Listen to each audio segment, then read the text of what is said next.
একটা সময় ছিল ইন্ডিয়া পাকিস্তান ম্যাচকে নিয়ে অনেক এক্সাইটমেন্ট থাকতো, টিকিট পাওয়াই যেত না। এবং এখন শোনা যাচ্ছে কি ইন্ডিয়া পাকিস্তানের ম্যাচ আছে 14 তারিখ এবং টিকিটই বিক্রি হয়নি। মাত্র 50% বা 60% টিকিট বিক্রি হয়েছে এবং বাকি টিকিট বিক্রি হয়নি এখন পর্যন্ত। টিকিটের জন্য ভাই আগে মারামারি করতে হতো, তা সত্ত্বেও টিকিট পাওয়া যেত না। 1.5-2 মাস আগে টিকিট বুক করতে হতো ইন্ডিয়া পাকিস্তান ম্যাচের জন্য এবং তারপরেও টিকিট পাওয়া যেত না।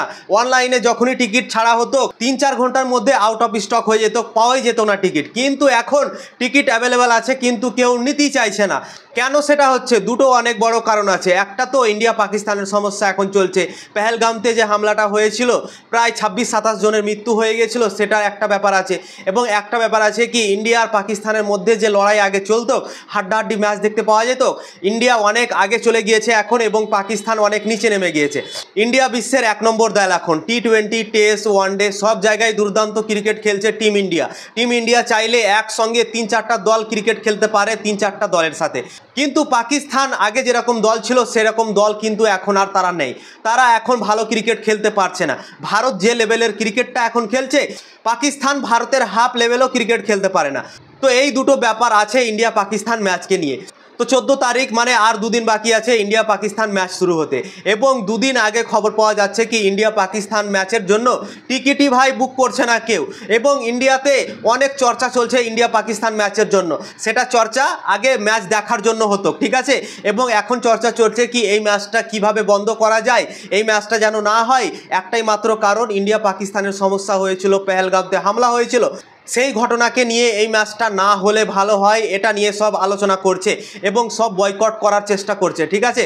কিন্তু ভারতের সরকার নিজেই পারমিশন দিয়েছে, বিসিসিআই পারমিশন পাওয়ার পর ইন্ডিয়া পাকিস্তানের সাথে ম্যাচ খেলার জন্য রাজি হয়েছে, ঠিক আছে। তো তারপরেই এই ডিসিশন নেওয়া হয়েছে ভারত আর পাকিস্তানের মধ্যে ম্যাচ হওয়ার জন্য। কিন্তু আম পাবলিক এখনও বয়কট করছে কি ইন্ডিয়া পাকিস্তান ম্যাচ খেলা উচিত না। এবং পেহেলগামতে যে হামলাটা হয়েছিল 26-27 জনের মৃত্যু হয়ে গেছিল, সেটার জন্য এখনও অনেক কেউ ভাই বিশ্বাস করতে পারছে না কি এত কিছু হওয়ার পর ইন্ডিয়া পাকিস্তানের মধ্যে ম্যাচ কি করে হতে পারে, এখনও কেউ বিশ্বাসই করতে পারছে এই ম্যাচটাকে। তাই জন্যই সবাই বয়কট করছে এবং তাই জন্যই টিকিট বিক্রি হচ্ছে না, তাই জন্যই কেউ এই ম্যাচটাকে দেখতে যেতেই চাইছে না।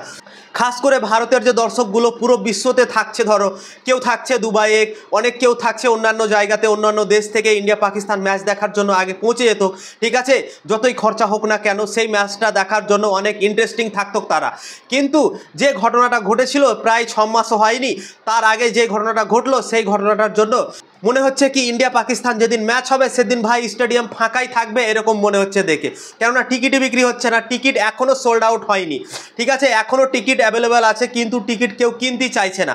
তো এইরকম পরিস্থিতি তৈরি হয়ে গেছে ইন্ডিয়া পাকিস্তান ম্যাচটাকে নিয়ে। আগে ইন্ডিয়া পাকিস্তান ম্যাচটাকে নিয়ে অনেক ক্রেজ থাকতো কিন্তু এখন কোনো ক্রেজ দেখতে পাওয়া যাচ্ছে না।